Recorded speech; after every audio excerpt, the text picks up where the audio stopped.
a nossa aula, né? Boa noite, mais uma vez. Espero que todos vocês estejam bem. Vocês têm alguma dúvida com relação àquele trabalho que eu passei para vocês? Ou está tranquilo? Está claro lá a forma como vocês vão fazer aquele trabalho, aquela pesquisa lá, aquela atividade?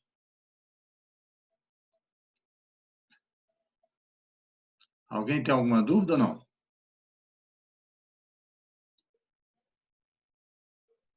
Oi? Alguém manifeste aí, por favor?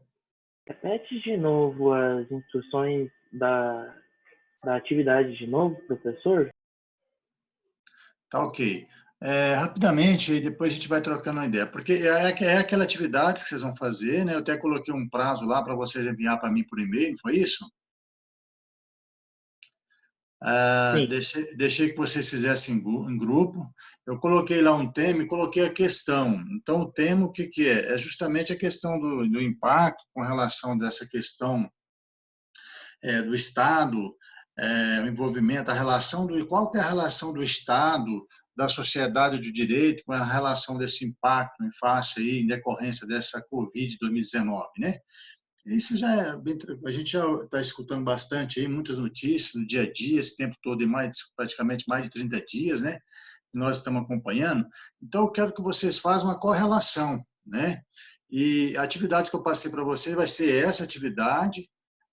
Se vocês tiverem, quem tiver algum interesse, alguma coisa lá no fórum, lá, colocar alguma discussão bem assim, breve, bem sucinta, mas eu vou considerar, a pontuação vai ser dessa atividade, no mínimo 3 laudas e no máximo 6. Essa atividade vai valer até 2 pontos. E aquela atividade que vocês já fazem lá na plataforma, lá no Aula, no Saga, né?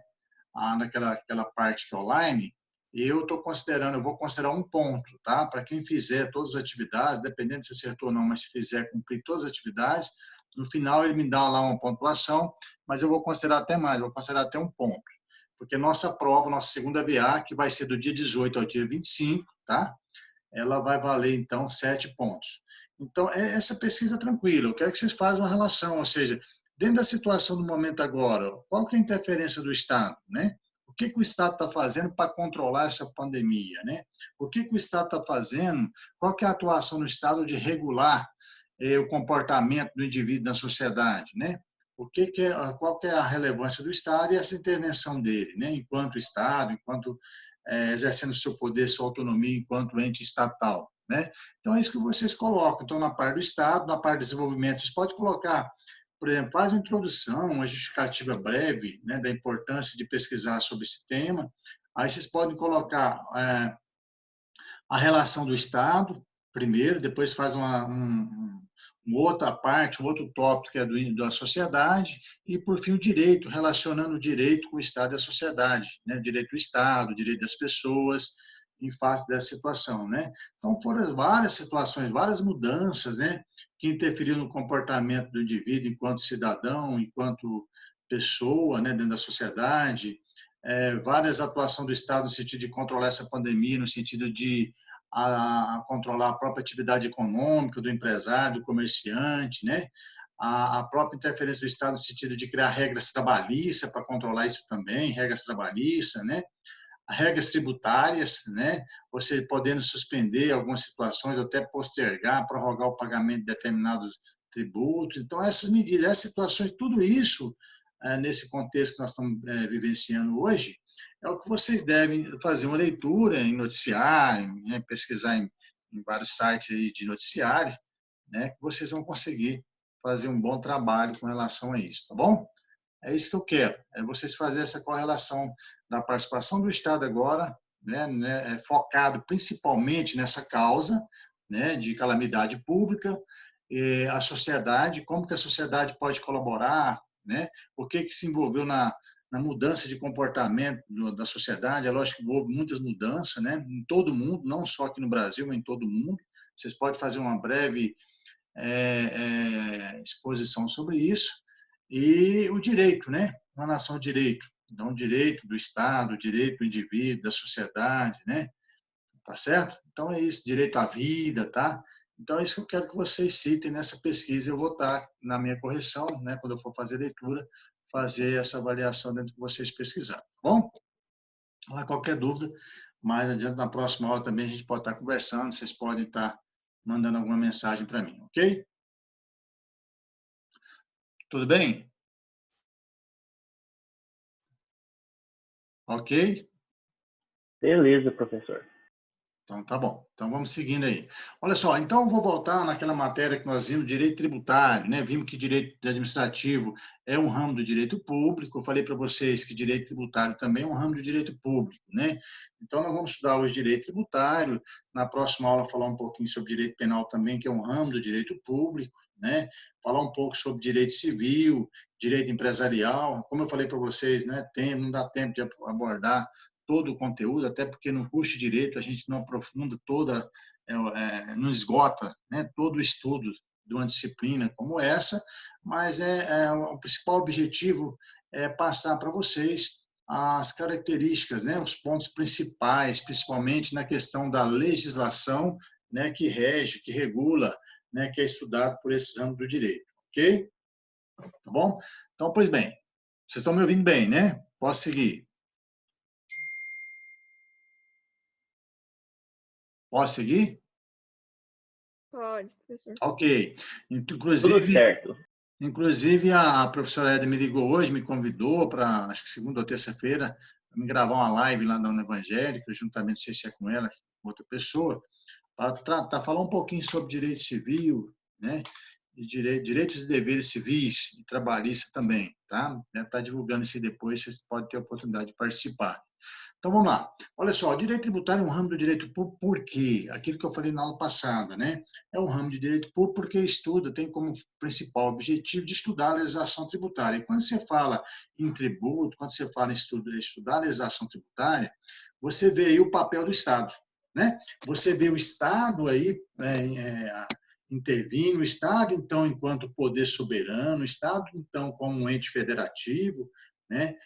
Exercendo seu poder impositivo, previsto na lei, na Constituição Federal, exercendo a sua autonomia como ente estatal, né? Ele tem, então, o dever também, tem a responsabilidade, essa autonomia, a prerrogativa, né, de criar leis, né? Ou seja, de instituir leis para exigir tributos, né? Exigir tributos. Então, tributos para quê? Com o objetivo de obter o quê? Uma receita pública, né? Uma arrecadação pública, né? Aquilo que eu falei na aula passada, assim como uma empresa, o Estado também é. Ele precisa de receita pública, de recursos públicos para atender, para criar, instituir políticas públicas, né? Criar políticas públicas para atender o interesse da sociedade. Quando eu falo sociedade, eu estou falando do indivíduo, enquanto eu, você, pessoa, cidadão dentro da sociedade. Eu estou falando da pessoa jurídica, da empresa que exerce sua atividade econômica, então tem direitos também, o Estado tem que pensar no desenvolvimento econômico, é pensar também na empresa, na pessoa jurídica, tá? Pensar em todo cidadão, independente de classe social, independente de situação econômica, né? Individual, minha ou sua. Então, é pensar no todo, na coletividade. É isso que se fala, é isso quando se pensa em Estado e quando se pensa em legislação tributária e fala em tributo, é o Estado, então, aparecendo, né? É a presença do Estado exercendo essa função, exercendo seu poder tributante, o poder de tributar. E aí, nós, na aula passada, eu dei bem devagar para vocês, com calma, o conceito de tributo, né? Lá no artigo 3º do CTN, Código Tributário Nacional, eu falei para vocês que as duas leis principais, não esgota só aí, vocês contadores, vocês administradores terão oportunidade de conhecer aí na vida profissional de vocês, até no final do curso, várias legislações. E aí vocês vão poder identificar o que é uma legislação que trata de tributo, o que é uma legislação tributária, né, ou não tributária, né? Então, é importante vocês entender a definição de tributo. E na aula passada, eu passei para vocês a definição de tributo, está lá no artigo 3º, né? Rapidamente, só vou repetir para vocês. O artigo 3º, então, fala que é toda prestação pecuniária compulsória, que não constitua sanção de ato ilícito, instituído em lei e cobrada mediante atividade administrativa plenamente vinculada. E o que é isso? Nada mais, nada menos que uma prestação obrigatória. Então, a prestação que tem que ser paga em dinheiro, é compulsória porque há uma previsão legal, então não adianta você falar, empresário, falar, não vou pagar esse imposto, não vou pagar, eu, contribuinte, né? ou eu assim, dentro da minha residência, dentro da minha casa, falar assim, ó, eu tenho uma propriedade, esse imóvel é meu, não vou pagar IPTU. Não adianta, isso é imposição por lei, né? É uma previsão legal. Por isso que é compulsória, por isso que fala compulsória. É o Estado exercendo o seu poder soberano de exigir, de cobrar o tributo, que por direito é do Estado. E quando eu estou falando Estado, vocês vão lembrar sempre, quando a gente trata de matéria tributária, tá? Legislação tributária, eu falo Estado, vocês vão lembrar dos entes tributantes. Então, o sujeito ativo é aquele que pode exigir tributos, conforme a Constituição Federal determina, são quem? A União, os estados, o Distrito Federal e os municípios. Então, é só esses municípios, né? São só esses 4? Sim. Então, Estado enquanto ente tributante, tá? São só os 4. Nenhum outro pode exigir, criar lei, exigir tributo do contribuinte, é só os 4. Então, você tem tributos federais, você tem tributos municipais, você tem tributos estaduais, tá? Tudo bem? Ok. Então, olha só, aí nós vimos então que a prestação pecuniária paga em dinheiro, que não constitua sanção ilícita. Eu falei para vocês na aula passada, cuidado, né? Dica para a prova. Não constitua sanção de ato ilícito, por quê? Não multa. No caso, uma sanção de ato ilícito, uma conduta de ato ilícito é aquilo que é proibido por lei, né? Que é proibido por lei, então a conduta é ilegal. Se é uma conduta ilegal, não é tributo. O fisco vai aplicar uma penalidade, vai cobrar uma multa, né? Então, a sanção não constitui sanção de ato ilícito, significa dizer o quê? Nada mais, nada menos que multa não é tributo. Mas multa, ela gera uma arrecadação, uma receita pública, tá? Lógico, é uma arrecadação para o Estado, para o município, para a União, mas não é tributo. É isso que eu quero que vocês entendam, tá? Tá? Então, essa questão aí que o legislador se preocupou de não constituir sanção de ato ilícito é justamente isso, né? Que multa não é tributo, é uma penalidade, ok? E na parte final fala que é instituído de lei. O que é instituído de lei? É porque todo tributo só pode ser cobrado e ser cobrado é instituído de lei, só pode ser criado por lei, né? Só por lei, né? Então, o tributo tem que ser criado por lei, lei estadual, lei federal e lei municipal, tá? Pois bem. Seguindo, então, professor, mas tributo, aí vocês podem me perguntar, tributo é imposto? Será que tributo é só imposto? Não, né? Tributo não é só imposto. Aí, se a gente for olhar as duas leis principais, o Código Tributário Nacional, lá no artigo 5º, faça a leitura do artigo 5º do Código Tributário Nacional, a Lei 5.172 de 1966. Falei na aula passada. Então, olha só, o artigo 5º, ele trata só de 3 tributos. Aí a Constituição Federal de 88 criou mais 2 tributos. 2 tributos. Então, professor, nós temos 5 tributos? Sim, muito bem. Né? Então, olha só, tributos não é só imposto. Cuidado, né? Você é contador, você é administrador, né? Então, tributos não é só imposto. Então, nós temos 5 espécies tributárias. Por isso que a doutrina fala tributo é o gênero, mas tem as espécies tributárias. Quais são as espécies tributárias? As espécies tributárias, então, é tudo que é tributo. Ok, mas quais são? Vamos lá. Eu mandei no material, acho que se eu não mandei para você, vou postar no liceu hoje ainda, tá bom? Olha só, então as espécies tributárias são os impostos, as taxas, contribuições de melhoria, empréstimo compulsório e contribuições especiais. Olha só, então nós temos impostos federal, imposto municipal, imposto estadual, ok? E temos o quê? Taxas estaduais, taxas federais e taxas também estaduais e municipais, né? E temos contribuição melhoria, tá certo? Temos empréstimo compulsório e temos contribuições especiais. Então, a gente vai entender um pouquinho de cada uma delas, tá? Vou explicar para vocês, focar um pouquinho sobre isso para entender, né? Eu não vou aprofundar pelo faço tempo, pelo conteúdo nosso, né? Mas o objetivo nosso é entender sobre essa questão do ramo do direito público, entender essa particularidade de alguns ramos do direito público, mas o direito tributário eu vou aprofundar um pouco mais, o direito empresarial como civil também, tá bom? É importante, né, para conhecimento de vocês, o que der tempo de eu aprofundar mais para vocês, para conhecimento, eu me proponho a fazer isso, tá? Então, olha só, Aí, quando você fala em espécie tributária, então eu já sei. Então, lembre-se, você contador, você administrador, a partir de hoje, se falar para você, tributo é só imposto, não é. Então, nós temos 5 espécies tributárias. Então, se você lê depois lá na casa de vocês, o artigo 5º do Código Tributário Nacional, está lá, ó, os tributos são impostos, taxas, contribuições de melhoria. Se fizer alguma questão, por exemplo, de concurso, né, vocês vão prestar um concurso, se tiver lá no enunciado, ó, os tributos de acordo com o Código Tributário Nacional são. Se for de acordo com o Código Tributário Nacional, o Código Tributário Nacional só menciona 3 tributos. 3 tributos. Quais são eles? Impostos, taxas e contribuição e melhoria. Agora, se falar assim, ó, dentro da espécie tributária, aliás, na questão da definição de tributo, define espécie tributária. Aí são 5. Né? Na verdade, então, espécies tributárias são 5. É porque o Código Tributário Nacional é de 66, do ano de 1976. 66, né? Não era nem nascido, e vocês também não. A partir da Constituição Federal de 88, 1988, como eu já ressaltei para vocês, é que instituiu mais 2 tributos. Quais são eles? Os empréstimos compulsórios e as contribuições especiais. Tá? E aí eu vou falar um pouquinho, abordar um pouquinho sobre essa espécie tributária. Tá bom? Pois bem, vamos lá.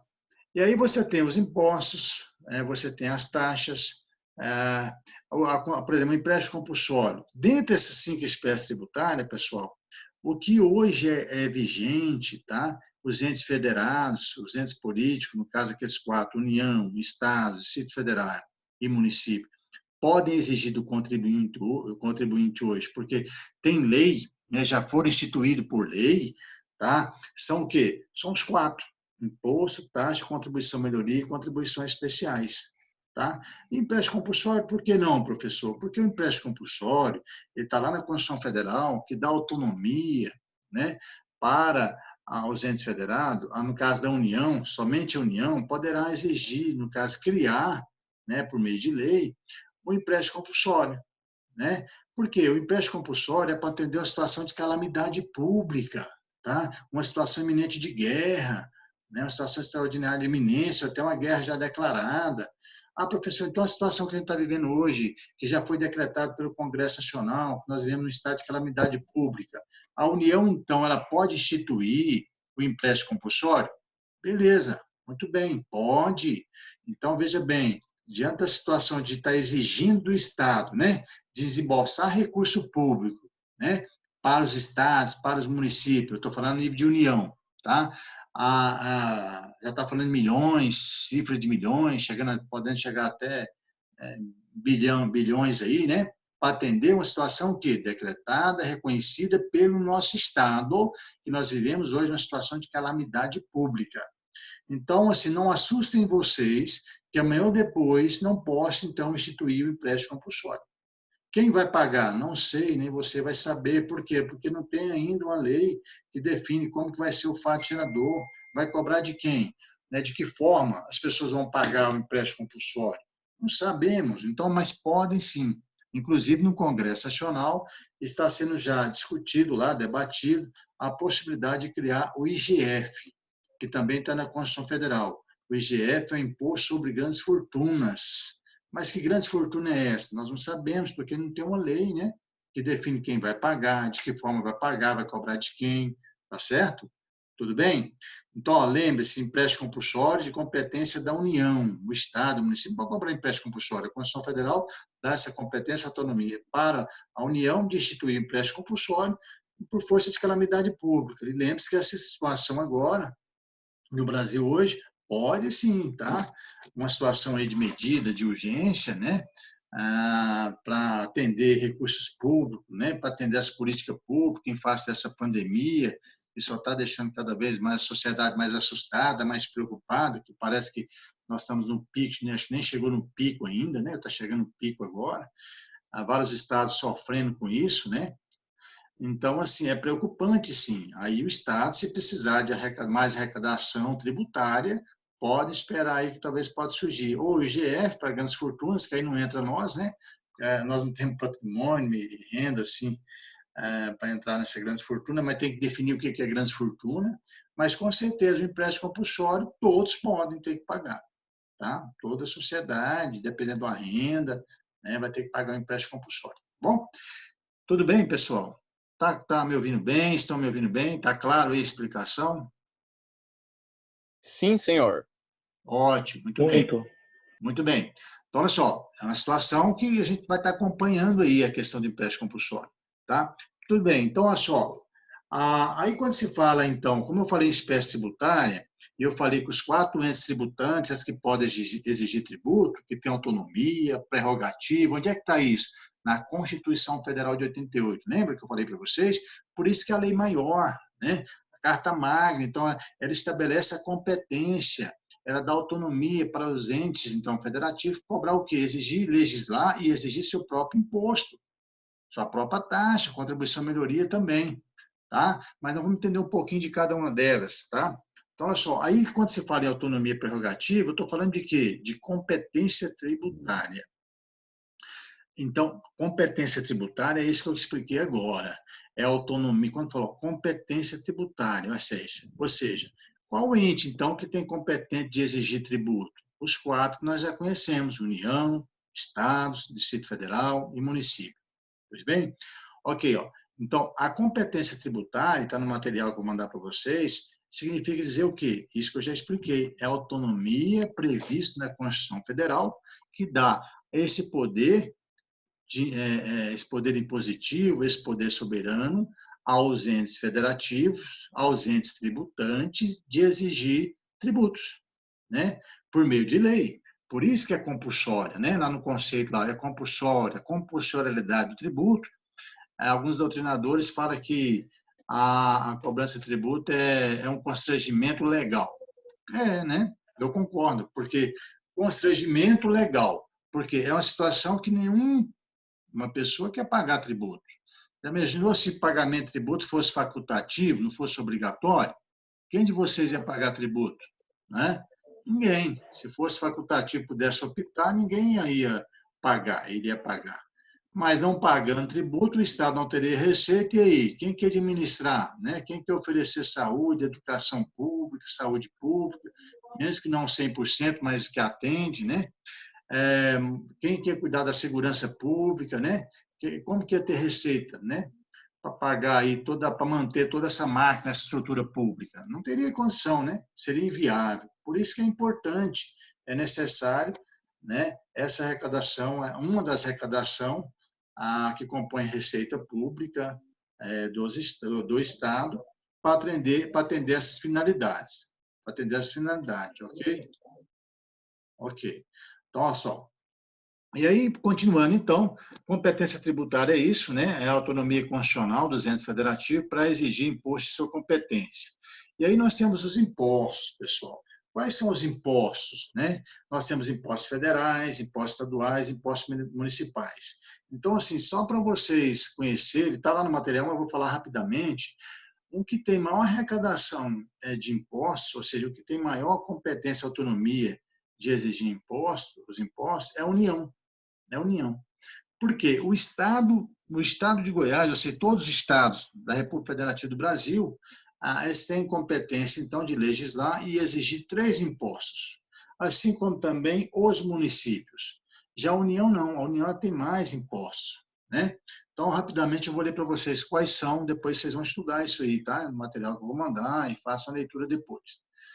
Olha só, então, como impostos federais, nós temos o imposto de importação, né? O imposto de importação, todos os produtos importados, então é cobrado esse imposto de importação. Temos o imposto de exportação, temos o imposto, o IPI, imposto sobre produtos industrializados. Então, todo produto que é transformado, né? Transformado com a finalidade de atender o comércio, né? Atender o consumidor, tá? Atender a economia. Então, esse produto que passa por esse processo de modificação, de transformação, de criação para uma fábrica, para uma indústria, gera, então, a obrigação de pagar o IPI, que é Imposto sobre Produtos Industrializados. Outro imposto federal, o IOF, é um imposto que gera arrecadação também para a União. É um imposto que incide, né, A incidência do IOF é sobre operações financeiras, tá? Operações de câmbio, tá? Então, toda operação de circulação de movimentação financeira, de câmbio, envolve, então, a cobrança do IOF, movimentação bancária, um financiamento que você faz no veículo, tá? Um empréstimo bancário, tá? Então, tudo que envolve essa questão de operação financeira, uma transferência que você faz, tá? Desculpa. Então, olha só, o IOF ele incide sobre as operações financeiras, tá certo? Os bancos arrecadam, as instituições financeiras arrecadam, né, ou as empresas operadoras que concedem financiamento, tá? Financiamento de imóvel, financiamento de veículo, né? Crédito bancário, tá certo? Então, todas essas operações envolvem o IOF. Você vai comprar um veículo, o vendedor fala para você, não, aproveita a promoção porque o nosso veículo, a taxa é zero. Tudo bem. O que ele está concedendo zero para você não é de competência, não é uma taxa, não é um imposto, não é um tributo. O que está abrindo mão é parte do lucro dele, não vai cobrar, né? Ou a financeira lá liberou, a financeira vai liberar, vai parcelar para você em 18, 24 meses, mas não vai te cobrar juros, né? Então, está liberando uma parte do lucro deles, né? Ou da própria financeira. Às vezes, a própria financeira é da própria empresa, da própria concessionária. Mas o IOF, você pode pegar o valor, você vai ver que você está pagando o IOF. Por que não pode te dar a isenção do IOF? Não pode, porque o IOF é imposto, e nós vimos que imposto, o único que tem competência tributária da isenção, de legislar sobre esse imposto é quem? É a União, né? Porque se é o imposto federal, é a União, tá? E aí nós temos o ITR também é o Imposto Territorial Rural, é outro imposto também federal, tá? Temos o IGF, aquilo que eu falei para vocês, tá? Eu estou atualizando o tempo aqui, se porventura vencer os 40 minutos e encerrar, não preocupe, eu vou mandar no grupo para vocês um novo link só para a gente concluir, mas eu vou mais uns 15 minutos, no máximo 20 a gente conclui. Tudo bem? Combinados? Sim, senhor. Então tá bom. Nós estamos aí com 30 minutos. Então, olha só, o ITR, então, é imposto que incide sobre propriedade rural, tá? Então, o proprietário rural paga o ITR também. Aí nós temos impostos estaduais nós temos o ICMS, né, que envolve sobre circulação de mercadoria, né, atividade econômica empresarial, então, ICMS. Temos o IPVA agora é uma mudança que teve, ó, o Estado deu a suspensão do IPVA para pagar só a partir de agosto. É o Estado intervindo aí para facilitar a vida do contribuinte do IPVA agora. Ele está sem renda agora, né? Então as coisas dificultou para ele, o Estado tem que facilitar isso aí para que depois ele possa cumprir com a obrigação dele. Mas o Estado não vai te dar isenção em face da pandemia, não, ele vai prorrogar para você pagar depois, né? Deveria, mas não vai dar, né? A IPVA, o ITCMD, que é o Imposto de Transmissão Causa-Morte, se a pessoa faleceu, tem patrimônio, tem que pagar imposto também. Então, eu falo que imposto você paga quando nasce, vivendo, e quando morre também, né? Quem morre não paga, lógico, né? Mas quem fica, né? Quem tem patrimônio, deixa patrimônio, sobre esse patrimônio incide esse imposto que chama ITCD, Imposto de Transmissão Causa-Morte, ITCMD, Imposto de Transmissão Causa-Morte. Causa-morte é isso, a pessoa faleceu, deixou patrimônio, o patrimônio dele é denominado de espólio, isso vai ser partilhado com os herdeiros, e essa parte, no caso, essa transferência desses bens para quando for transferido, vai ter que pagar o imposto devido, que é esse imposto aqui, tá bom? Que no estado de Goiás hoje varia a alíquota de 2% até 8%. Acima de 600 mil reais, para vocês terem ideia, um patrimônio acima de 600 mil reais, os herdeiros têm que pagar 8%, tá? Então, você põe 600 mil reais, paga 48 mil de imposto. Então, não é pouca coisa, não, é muita coisa, né? Aí nós temos impostos municipais, que é o IPTU, o ISS e o ITBI. O IPTU você já conhece, né? O governo agora prorrogou também, o prefeito municipal de Anápolis prorrogou para pagar a partir até julho, né? Pode pagar juros sem multa, com desconto ainda, tá? É imposto que incide sobre a propriedade territorial urbana, tá? Urbana. Vamos falar ITU, o ITU quando é só o lote, imposto territorial urbano. Então, se tem só o lote, você vai pagar só sobre o terreno, né? Tanto é que o imposto que incide sobre um lote, por exemplo, ele é mais caro. Quando você edifica, constrói, você tem que pedir a revisão, a alteração, porque lá já tem uma casa construída, você já fez uma benfeitoria lá, cercou de muro o lote, fez uma calçada, então você tem direito a revisão da base de cálculo do IPTU, e com isso você consegue só pedir revisão na prefeitura aí eles conseguem, vai reduzir o valor para você, a base de cálculo vai ser diferenciada. Porque quando você só tem um lote lá, né? Um lote lá, qualquer lote, o imposto é mais caro, tá? Tudo bem? Então, ó, impostos municipais está lá, IPTU, ISS e ITBI. Aí eu coloquei para vocês lá, tá certo? Então, ó, aí quando você fala assim, em competência tributária, tá? Aí você tem competência tributária, então, da União, que é um ente federal, né? União. Você tem competência estadual, então você tem competência municipal e o Distrito Federal. Então, eu passei para vocês aqui uma classificação dos impostos, impostos federais, impostos estaduais e municipais, tá certo? Então, veja bem, isso aqui eu vou com calma, olha só. Então, professor, mas e o Distrito Federal? Aí vocês poderiam me perguntar, e o Distrito Federal? O senhor falou que tem impostos federais, impostos estaduais e impostos municipais. Então, se cada ente federado, ou seja, a União, os estados e os municípios têm competência de imposto, ou seja, de exigir seu próprio imposto, essa competência é chamada de competência privativa, tá? Anotem, ó, competência privativa, competência própria da União, dos estados e dos municípios. Ou seja, a União é só sobre os impostos, só pode legislar, tá? Alterar, aumentar a alíquota do imposto, tá? Reduzir a alíquota do imposto, somente os impostos estaduais. Aliás, desculpe, federais. A União não pode interferir na competência do Estado dos impostos municipais. Por exemplo, a União não pode legislar sobre o ICMS, não pode legislar sobre PVA, não pode legislar sobre TCMD. Assim também com relação aos estados e os municípios. Os estados não podem interferir na competência municipal de legislar sobre IPTU, de legislar sobre o IPTU, o ISS, esquecendo do ISS, que é o Imposto que incide sobre prestação de serviço, tá? E o ITBI, que é o Imposto que incide sobre a transmissão de bens imóveis. Você vai vender um imóvel, você tem que pagar o ITBI.